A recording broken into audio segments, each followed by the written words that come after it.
Clint Cosgrove, Rivals.com, back with another episode of Coach's Corner. Very special guest this week. Out of the SEC, we've got Vanderbilt University head coach Clark Lea. Can't thank you enough for coming on, Coach. Oh, so good to be with you. Thanks. Yeah, man. I mean, geez, let's talk about what you guys are doing right now. You inherited a team that was coming off an 0-9 COVID season. But you fast forward to year two, you guys are coming off back-to-back SEC victories for the first time since 2018, got a chance for a bowl. Tell me about your mindset when you took the job, and then why do you think you guys have been able to make such strides in such a short amount of time? Well, I know the challenges here intimately because I played here, and obviously the program had come into a difficult place, and I was interested in obviously believing in the potential here and knowing that as a top 15 school in the SEC in Nashville, it's a really strong value proposition there early. As I was kind of going through the process of interviewing and, my meeting with Chancellor Dearmeyer and Candace Lee, I recognized leadership that was interested in changing the narrative around Vanderbilt football. That was central to, my decision to join in on this mission. The program just come into a really tough spot. I think there was a lot of scar tissue with respect to the recent results and falling short. And COVID was really challenged everyone in the country, but I think particularly was challenging here. And so you end up getting in front of a team that has kind of lost touch with the value of what they're a part of. And I saw that early on as maybe the most important part of the early mission here is to reconnect them with the value of being a part of Vanderbilt football. And sometimes, it's calling people to invest, meaning, we're going to work really hard and you're going to put a lot into this. And the more you put into it, the more you recognize how much you appreciate it and how much value it holds for you. And so we started on that course. And, you talked about taking the job and then the fast forwarding. Well, in that fast forwarding to this point, we've had consistent messaging. We've dialed into an identity we want for this program. We haven't deviated from it. Pretty much all of our messaging channels through that. And over time, we've built resilience. And what was slower, what we were able to accomplish, heading into this year was to have a group that was going to play hard and play together. What's lagged behind is just cleaning up the football. And some of that had to do with the way our guys faced the competitive moment where they were all floating a lot of power to the opponent and not recognizing the control they have. I think in some ways this team was looking for some kind of supernatural energy source early in the season to get us over the hump, when in actuality, all we have to have is attention to detail and focus and making the available play. And through the available play, we've proven that we can become an explosive offense and we can become a shutdown defense. And what we've seen here recently in the last 2 weeks is just accountability and ownership to the things that we control in competition, playing to an identity and putting pressure on our opponent. And in doing that, we've been able to find success. So there's a tried and true formula here. And obviously we're going to need to stick with that if we're going to extend our season. For sure. I mean, it's been fun to watch, Vanderbilt making headlines and, making moves in the SEC, knocking off Kentucky, knocking off Florida.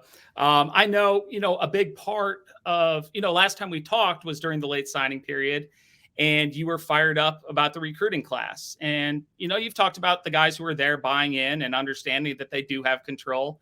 But, you were excited for a good reason about that class because it's paying major dividends. I mean, 2 SEC freshmen of the year already in AJ Swan and Jaden McGowan. I believe by my calculations, 9 true freshmen in the 2 deep. Did you have any idea that this class would make such an early impact? And, what is, in your opinion, has made your approach to recruiting so successful early on? Well, I think to answer the second part of that question first, I got to give a lot of credit to Barton Simmons and his staff, where they've really been the engine behind the scenes and, set us up for success. My responsibility is to carry the vision of the program and to make sure I'm communicating that clearly, and and also ensuring that we don't recruit to a program that doesn't exist. Like we want to be authentic in our approach, and so you know we want players and prospects to choose us because what makes us distinct, not because we look like everywhere else that they go. And that's been an important part of our formula, because once we get players here, you ask about the freshman class and the playing of true freshmen. I think that there's always going to be a period of adaptation and adjustment. You can never count on freshmen to be ready. Obviously, with early enrollees, you might have a better chance just because they have time to work through some of the kinks of the transition. But the more authentic we are recruiting to the program that exists, the less adjustment period is needed, because they know exactly what the expectations are. They know how they're going to be treated. They know, what are the values, the things that we make important in the program, and so I think it's kind of the alignment of those things, the messaging and recruiting, the identity that we've created in our recruiting profile that fits Vanderbilt. And that doesn't mean that everybody's a valedictorian. Certainly we don't recruit that way. We have all different kinds of people and performers in the classroom. They all have a common thread of this pride in everything they do. And to me, that comes from the way we present in recruiting, getting them connected to that aspect of our program. And then from there, you have a chance to have a guy kind of get his feet underneath him early in his career and have a chance to contribute. So it's been fun to watch those guys have success. A lot of credit again to Barton Simmons, Nick Valdesteri, Bella Baker, Dare Star and Box, those guys, Brandon Jones, that have been behind the scenes really setting the recruiting operation up for success, the evaluation operation up for success, and to our coaching staff to get those guys ready to play. And obviously it bodes well for us down the road. We're a young team that has a lot of young, talented people that are already making impact for us. Yeah, for sure. I mean, I was looking at the two deep, and there's a lot of young guys on there. It's pretty impressive. Now you talk about the academic piece, and not everybody's valedictorians. I understand that, but you are one of the finest academic institutions, not only in the nation but the world. And a lot of people look at that and they say, with high academic standards comes, potential handcuffs as far as recruiting goes. But at the same time, I know the academic piece and the success that it sets you up for in the future is a major draw to other players. Tell me how the academic piece, comes into your program, whether it be recruiting, your day-to-day operations, because I know it's a demanding academic schedule. And how do you use it to build the program as well? Well, we first of all, I think that the choice to view academics is a positive or negative is just that, it's a choice. We see it as a something that makes us distinct, and anything that distinguishes you amongst your peers, to me, is an incredible advantage. So we want to recruit to that. We want to make sure that we don't deviate from it.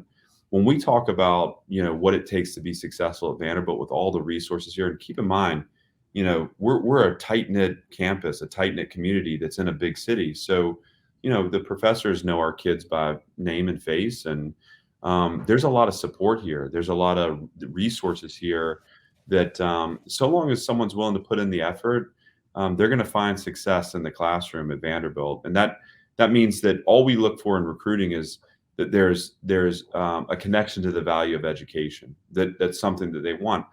From a football standpoint, show me a guy that has attention to detail off the field, and I'll show you a guy that has attention to detail on the field. I think there's a correlation. We say here, better people make better players.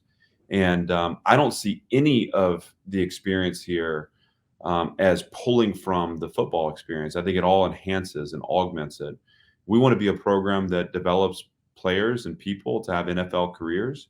What they learn in the classrooms here is how to learn, how to think critically, how to have show deference and respect to a professor. Those are skills that how to communicate clearly. Those are skills that'll serve you in NFL meeting rooms, and obviously being a part of organizations and in communities. Those are important skills to learn, and they'll help you extend your career. That part of our experience is unique, and certainly something that we think again enhances the football playing and the football experience as well. And over time, we have guys that within our university and on our campus have invested more. They're more connected to it, and we think that'll help us in retaining our team and again developing future NFL stars that once they're done with the NFL, we don't spend any time hedging on big goals here. I mean, I don't say to these guys you have to have a backup plan, because I don't believe in backup plans. To me, you come to Vanderbilt because you understand the value of education. My job is to help connect you with the purpose behind everything that you're doing, in hopes that you have a long NFL career. And let's say you play for 10 years and you're 30 years old. Well, your wife's not going to want to listen about your glory days as a player. Your kids probably won't ever remember you as a player. And so I'm interested in seeing you launch into impact, to live with purpose and passion, and be a model for your children, and be the husband that your wife married, and someone who has energy and passion for things and having impact in the community around them. That's a Vanderbilt football player. That's the program that we're developing here. I love it. Everything you said really resonates with me. It kind of reminds me of, although not on the same level, but when I was at the Ivy League, and the kids, the ones who were our best students were usually our best football players. Those are transferable skills. As weird as it sounds, if you're willing to put the work in the classroom, you're more than likely going to put in the same type of work and detail on the field. That's right. And I know you're a busy guy, so I'll finish with this. But you're only in year 2, man. I mean, you can see a 180-degree turn. Like, I'm sure you see it within. You probably saw it going into the season, but from the 60,000-foot view of me from afar, and football fans and the college football world, like, we see the change. How do you keep this momentum? And then, how far can you take this program under your leadership, Coach? Well, the momentum and our competitive personality here didn't change because of the results. It changed because of the behaviors and habits. And our success is a lag effect of the choices we made, a year ago. And so, in that sense, what maintains momentum is not continued success on the field or continued winning. It's continued commitment and staying faithful to process and doubling down on the things that got us here. What our systems for training will do, they'll create a bigger, faster, stronger team.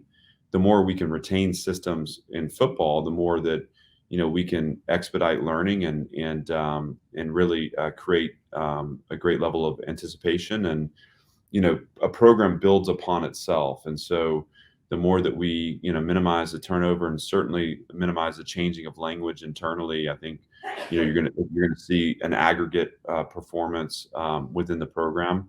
And so that's the formula for us to continue. And that was true 3 weeks ago before we had a conference win. And I mean, we saw the progress internally. We saw how close we were. Getting over that last hump was a big deal, but it's just the first step in creating the program we know that can exist here. And when you talk about, where can this program end up, I think it's all about continually leveling up. And certainly we know that where we are in year 2 is unique to where we are in year 2.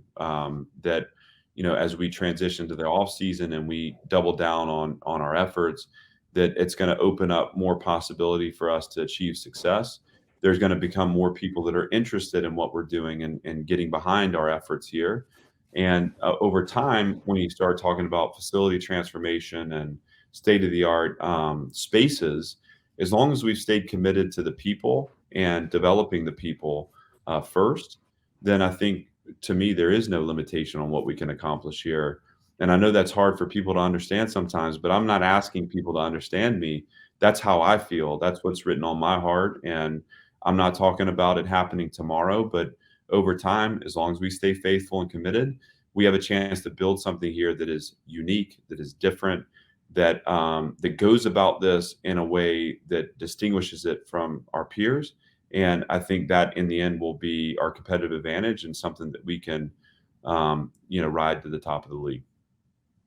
Man, your ability to verbalize your plan and get it across, I can see why the players have bought in and have bought in, and just so impressed by everything that you had to say. I can't thank you enough for coming on. I'm excited to watch the rest of this season. Hopefully, we talk, on signing day, talk about another great class for Vanderbilt. But best of luck moving forward, Coach, and thanks a ton.